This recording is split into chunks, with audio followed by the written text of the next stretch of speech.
멸공.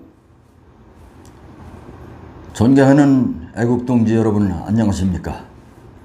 저는 대한민국 호국총연합회 약칭 대호연 회장 예비역 육군소장 윤항주입니다. 오늘 저는 이번 윤석열 대통령의 캠프 데이비드 외교는 월드컵 4강 신화를 연상케 합니다 라는 제목으로 말씀드리고자 합니다.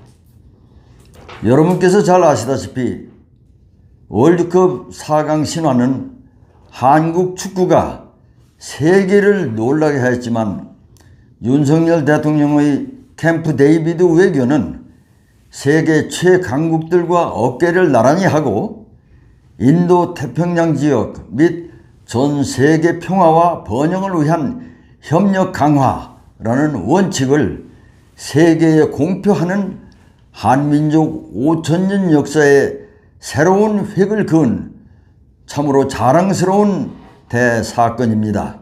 월드컵 4강 신화는 지난 2002년에 달성한 가장 자랑스러운 위협이지만 윤석열 대통령의 캠프 데이비드 외교는 한국이 세계를 향해 세계 평화와 번영을 공표하고 지속성을 내포하는 참으로 역사적인 사건으로서 지난 한민족 5천년 역사에서는 상상할 수도 없었던 위협입니다.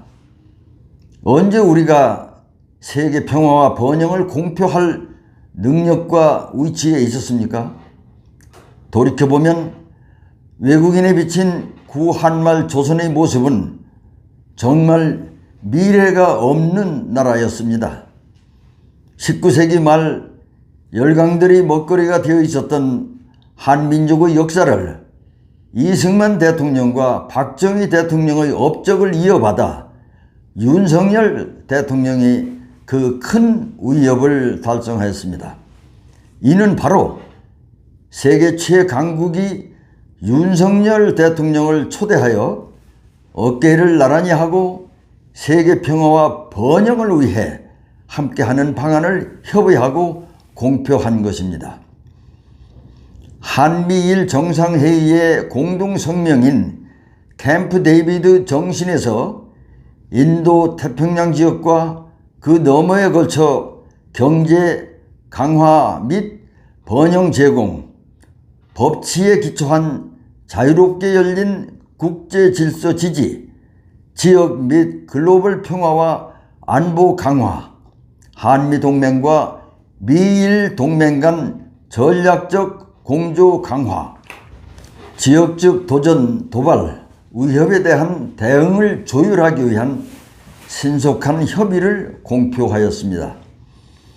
캠프 데이비드 정신에 대해 CNN 방송은 태평양에서 가장 강력한 민주주의 국가인 세 나라 간 새로운 협력 시대를 예고하는 약속을 했다고 하였으며 뉴욕 타임스는 캠프 데이비드에서 윤석열 대통령과 기시다 후미오 총리를 맞이한 것은 미국 외교의 꿈의 실현이라고 진단하고 안보 경제 협력을 확대하기로 합의했다고 하였고, 영국 가디언은 윤석열 대통령과 일본 총리는 강제징용 문제를 해소하고 한일 관계를 개선했다고 하였으며, 또한 프랑스 AFP 통신은 윤 대통령은 국내 정치적 위협을 무릅쓰고 일제 강제징용 문제의 해소를 통해 새로운 장을 열었다라고 하였습니다. 그런데 이번 윤석열 대통령의 역사적 위협에 대해 민주당 이재명 대표는 미국과 일본에만 퍼주기 외교를 반복하면 국민이 더는 용납하지 않을 것을 명심해야 한다라고 비난하였습니다. 이는 이재명과 민주당의 전형적인 막가파식 가짜 프레임 선동으로서 국민을 현혹하고 윤석열 대통령에 대한 묻지마 공격을 하는 매우 저속한 망나니의 실체를 보여주고 있습니다. 특히 안보에 대한 민주당의 무식함과 기만은 김대중 노무현, 문재인이 대를 이어왔습니다. 북한 핵의 가공할 위협에 대해 김대중 전 대통령은 개발할 능력도 없다.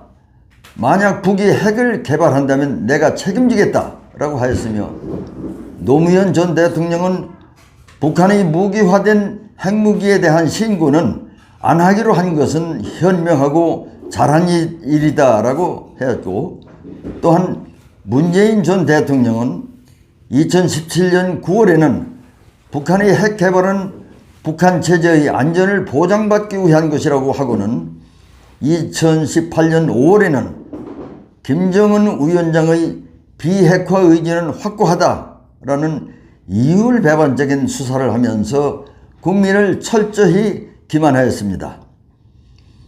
민주당 이재명 대표는 김대중의 햇볕 정책 시기에 북핵 문제는 멈춰 있었고, 이명박 박근혜 정부가 대북 강경책을 시행하면서 나빠지기 시작했다라고 억지 주장하면서 북한 핵에 대한 무식함을 드러냈습니다.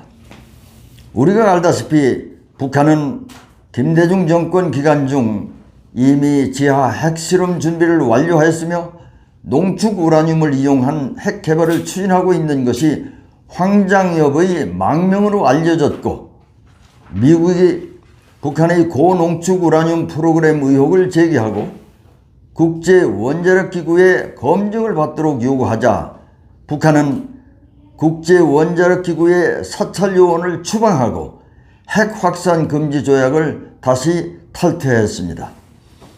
따라서 북한은 1992년 국제원자력기구가 특별사찰을 요구하자 특별사찰을 거부하고 핵 확산 금지 조약을 탈퇴하여 세계를 기만한 바가 있었습니다. 이와 같이 민주당은 북한 핵을 용인하고 있으며 핵무기 가공할 위협을 머리에 이고 있는 우리의 현실을 외면한 채 국민을 기만하고 있으며 안보와 국제관계와 외교에 관해 대단히 비열한 정당이며 국민의 생명과 재산을 담보할 수 없는 매우 불안한 정당입니다. 여러분이 잘 아시다시피 안보가 잘못되면 국가의 존재가 사라집니다.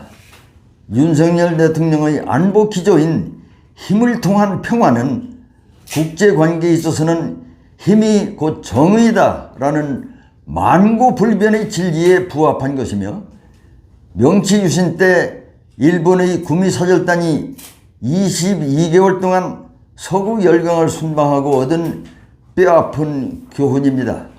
그러나 불행하게도 거대 야당인 민주당은 무식하여 인식하지 못하고 있습니다. 민주당은 구한말 고종처럼 강력한 동맹을 구축하지 못하고 주변국 사이에서 눈치만 보는 나약한 거간꾼의 모습만을 보여주고 있습니다. 역사는 스스로의 힘과 강력한 동맹이 있을 때 평화를 지킬 수 있다는 사실을 명백하게 보여주고 있습니다. 존경하는 애국동지 여러분, 이번 윤석열 대통령의 자랑스러운 캠프 데이비드 외교는 한민족 5천년의 역사적 위협을 이루면서 한미일 안보, 경제, 기술 공동 번영을 위한 협력 관계에 새로운 장을 열었습니다.